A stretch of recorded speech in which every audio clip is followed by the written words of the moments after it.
आइए समझते हैं कि ये इलेक्टोरल बॉन्ड्स काम कैसे करती थी। एक इलेक्टोरल बॉन्ड को आप बेसिकली समझ सकते हो दोस्तों एक कूपन की तरह। कंपनी बैंक को जाकर पैसा देती थी और ये कूपन खरीदती थी और ये कूपन जाकर पॉलिटिकल पार्टीज को दे दिया जाता था और पॉलिटिकल पार्टीज उन कूपन्स को रिडीम कर सकती थी और जो बैंक में रखा पैसा था उसे एक्सेस कर सकती थी। तो थ्योरी तो आपने बहुत समझ ली दोस्तों, अब प्रैक्टिकल पर आते हैं, असली घोटालों की बात करते हैं। अगर इस पूरे घोटाले के भंडार को एक लाइन में समराइज करना हुआ दोस्तों तो इसे कुछ इस तरीके से किया जा सकता है। तुम मुझे चंदा दो, मैं तुम्हें धंधा दूंगा और चंदा नहीं दिया तो ईडी का फंदा दूंगा।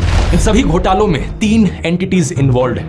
पहला पॉलिटिकल पार्टी जो सत्ता में है, दूसरा बड़ी बड़ी कंपनियां और तीसरा आम जनता। इन तीनों के नीचे एक बक्सा रख देते हैं। पॉलिटिकल पार्टी के नीचे जो बक्सा रखा है वो चंदे का डिब्बा है, कंपनी के नीचे जो डब्बा है वो कंपनी के पैसे का डब्बा है और तीसरा पब्लिक के नीचे जो डब्बा है जनता के पैसे का डब्बा है। अब सोचो अगर सरकार जनता के डब्बे से पैसे निकालकर कंपनी के डब्बे में डाल दे और रिटर्न में कंपनी अपने डब्बे से पैसे निकालकर पार्टी के डब्बे में डाल दे इलेक्टोरल बॉन्ड्स के जरिए, क्या आप इसे एक स्कैम कहोगे या नहीं कहोगे? ऑब्वियसली एक घोटाला